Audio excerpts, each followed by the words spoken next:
So, maintaining a sense of belonging amidst all the disruption of the pandemic. This has been a collaboration between Nick Labrosse at Glasgow, myself at Leeds, and Helen Heath at Bristol. And we tried to all present on this video, but holidays and technology have conspired against us. So I'll do the presenting. Thinking about belonging. It's the human side of education. It's about finding friends, feeling confident, and feeling a part of your course. And then a definition of belonging would be being accepted, valued, included, encouraged by both teachers and peers in the academic classroom. And this is framing the work we did. We took data across 2 years, the pre-pandemic year and then during lockdown. I'd love to say we had foresight and that the pre-pandemic year was a control, but of course none of us had any foresight. The data has been taken with first-year students as they transition to university, and it's been done in physics, but I think the findings are applicable across all disciplines. We used a longitudinal survey. In intro week, we surveyed students to sort of gather their expectations. In December, we compared their lived experience to those expectations. And in March, the survey was after the first set of exam results had been released. The variables we're reporting in this presentation, we're looking at background demographics of gender, nationality, and their prior qualifications. Sense of belonging, we're looking at the social side about making friends, the academic side, and whether their background makes them feel different.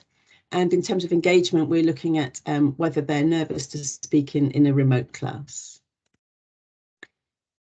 This is just to show the numbers of students responding to each survey, and in total, we've reached over 1,000 students. Many of the questions are on a Likert scale, asking students to say how they feel they compare with their peers in social and academic aspects. So really it's a measure of their confidence about these things. So if we start with how they feel about making friends when they arrive at university, that's the distribution. It's peaked at students saying about the same as my peers, and on the left are where they feel less confident about making friends, and on the right where they feel more confident. So that's the same graph. If we compare with December, this is in the pre-pandemic year, and nothing really changes in that distribution. In the pandemic year, the distribution is very much skewed to the left, so all students feeling less confident about making friends, which is to be expected. If we put scores to those responses, so where 1 is they feel a lot less confident than their peers and 5 is a lot more confident, we can get a mean of the distribution. So there's 2 examples shown there. In intro week in pre-pandemic, the mean was 3.16, so just a little bit to the right of everyone feeling the same as peers, a bit more positive. And in December in the pandemic, the mean is 2.63, so to the left of the feeling same as peers, so that they're feeling less confident. If we look by gender on the same question of confidence with friends, we see that females are less confident than males when they arrive at university. But by December, those means have merged in the middle, and there's no gender difference. And in the pandemic year, obviously everyone is feeling worse by December. If we look at international students, we see that students from abroad are less confident than home students. I guess that's to be expected. They're not so sure what to expect. And in the pre-pandemic year, that worsened by December. But in the pandemic year, students from abroad felt better than home students. And I guess that's just because it's difficult for everybody, and everybody's the same. Students identified the kinds of challenges in this area. They were saying if they'd been delayed coming to campus through self-isolating, it was harder to meet people and make friends. Students saying that they don't feel a valued member because they're just a name on a screen. And students saying that, you know, health issues, financial issues are perhaps stopping them from attending events and making friends, perhaps as much as others.